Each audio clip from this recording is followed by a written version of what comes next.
Magandang araw sa lahat ng Maginoong magmamanok. Ano mga kaibigan, umikot ako itong mga nakarang linggo sa mga kaibigan kong breeders. At kitang-kita ko, ongoing na ang kanilang breeding. At naghahanda na rin ng kanilang mga pullets and hens, hindi lamang para sa Genesis, kundi para sa early bird na. Dahil pagkatapos ng August, September na Genesis na hatch, yung hatch ng October, November, yan na ay pang early bird na stag season. Somehow, ito ay nakakatulong sa ating underground economy. Kasi nga, nandito yung opportunities para sa ating mga handlers, gaffers, farm services, pati mga feed mills. At syempre, yung mga nagtatanim ng mga grains para sa ating mga manok. Ang dami ang nakikinabang sa industriya na ito na boom ngayon dahil whole year na ang breeding season. Kaya nga, ang ating social media punong-puno ng concerns tungkol sa breeding at tunghayan natin. Ito naman ay galing kay Helder Biones 5205. Good day! May naiiwan po bang itlog sa babae galing sa unang broodcock? Kung sa pangalawa ay iba naman ang gagamitin ko. Thank you. Just wondering lang po if it's a myth or based from science. Ang ibig sabihin siguro ni Helder ay hindi itlog na naiwan, kundi similya doon sa mga itlog na galing sa unang broodcock. Alam mo Helder, tignan mo lang yung thumbnail ng EDT o yung EDL Digital Technologies Incorporated. May mga thumbnail sila at idinitalya ko rito ang tungkol sa paggamit ng dalawang broodcock. Doon halimbawa sa isang inahin. Ganun pa man, dahil breeding season at dahil marami ang mga beginners, pwede kong ulitin yung sitwasyon. Okay, ginamit mo halimbawa dominant broodcock na puti. So, nung natapos mong gamitin yon, siyempre, lahat ng itlog na yan, pag mapipisa yung fertile na egg at maging sisiw, i-assume natin na puti lahat ang magiging anak. Sinundan mo ngayon ng broodcock na dominant itim. O, black and white na lang para madaling intindihin. So, dapat yung ianak nung same inahin na ginamitan mo ng puti, dapat magiging itim sa susunod. Ang tanong mo, may maiiwan ba na similya ng puti? Yes, meron. Dahil doon sa tinatawag natin na semen tubules. Alam mo, nung nag-aaral pa kami, mga bata pa kaming mga estudyante, walang pinag-uusapan ng semen tubules tungkol doon sa mga inahin. Pero ngayon, sa panibagong mga pag-aaral, yung bagong anatomy and physiology ng mga layers natin, mga breeder natin, may nakita sila na tinatawag na semen tubules. Ito yung parang mga bulsa o parang mga tubes sa loob ng oviduct na manok, na kung saan naiipon ang similya ng broodcock. Kaya ngayon iba nagtataka. Minsan lang naasawa yung inahin halimbawa, nakakagala. Magugulat sila, maglilimlim, tapos mga 10 sisiw pa yung mapipisa. Yun ay dahil sa semen tubules. Naiipon ang similya doon at pag maglalabas ng itlog, yung inahin, yung pag mag-ovulate, lalabas yung itlog. Yung similya galing sa semen tubules, i-fertilize yung itlog na yan. At kung minsan, umaabot hanggang 3 linggo, yung buhay ng similya doon sa semen tubules. Kaya kahit minsan lang naasawa, mangingitlog ng 10. Lahat ng 10 na yan, pwedeng fertile dahil naiipon yung similya doon sa semen tubules. So, balik sa katanungan mo, pag inalis mo yung puti, kahit hindi mo bigyan ng asawa yan, ng mga ilang araw, maglalabas pa rin ng fertile na itlog dahil naiiwan yung similya niya sa semen tubules na yan.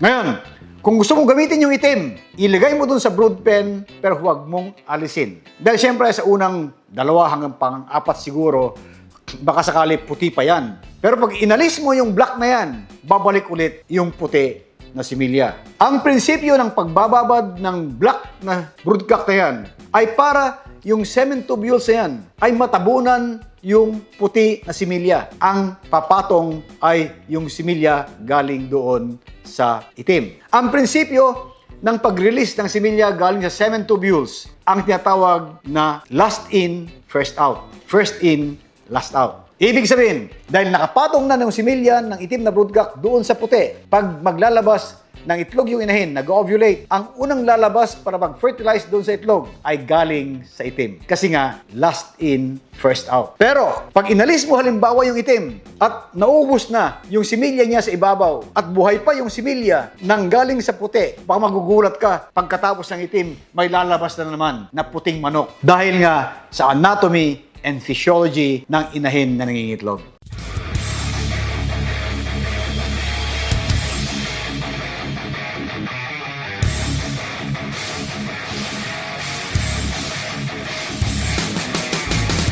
Ito naman galing kay Vincent Entero, 9983. Good day po. First time ko pa lang po mag-breed. Konti pa lang po manok ko. Kaya balak ko po mag-breed ng off-season. Tanong ko lang po gaano po ba ka-critical ang pag-aalaga ng off-season ng mga sisiw. Vincent, nung araw, ang off-season ay karaniwan January to September.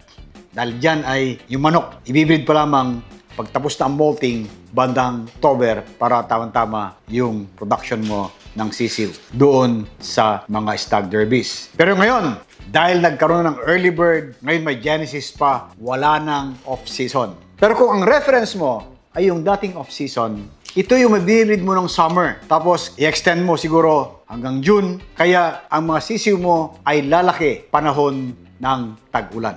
Kaya Vincent, napaka-critical talaga. Dahil tag-ulan habang nagpapalaki ka ng mga sisiw mo. So, ito ay kailangan mo ng magandang facilities. Kailangan may protection yung mga sisiw mo laban sa malalakas na ulan. Ibig sabihin, meron kang kubo or mini barn na pag tag-ulan, doon sisilong yung mga manok mo. Siguraduhin mo lang na hindi overcrowded. Dahil tag-ulan at overcrowded, laging basa yung ilalim ng barn mo. Or kung maganda pa ng barn mo at hindi nababasa at overcrowded pa rin, magkakaproblema rin. Unang-una, kung nababasa. Yan ay mag-create ng maraming ammonia galing sa nababasang ipot doon sa kubo o barn mo. Dahil sa ammonia na yan, masisira yung mga yung hair follicles doon sa lining ng respiratory tract. Diyan mag-uumpisa magsipon ang manok mo. Kaya, very critical yung mga sisiw mo na yan pag panahon ng tag-ulan, overcrowded, or nababasa yung flooring ng barn mo. Granting na tuyo naman yan.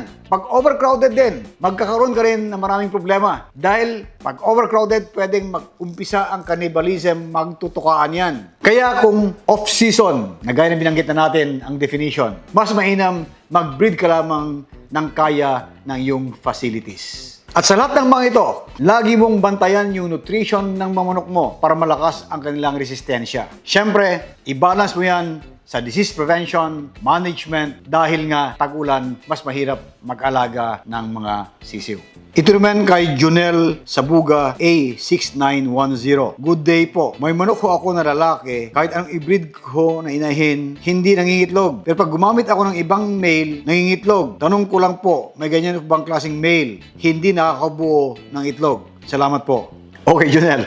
Kakaiba itong katanungan mo. Pagdating sa pangingitlog ng manok, walang kinalaman ang lalaki. Kahit hindi mo bigyan ng broodcock yan, pag tama sa edad, tama sa nutrisyon, tama sa lugon, mangingitlog at mangingitlog yan. Meron mang broodcock o wala. Baka nagkakataon lamang na pag ginagamit mo yung broodcock na binabanggit mo, hindi talaga nangingitlog yung inahin. Para mapatunayan mo, hintayin mong mangitlog yung mga inahin na walang broodcock. Doon mo ilagay yung broodcock na yan. Sigurado, mangingitlog pa rin yon.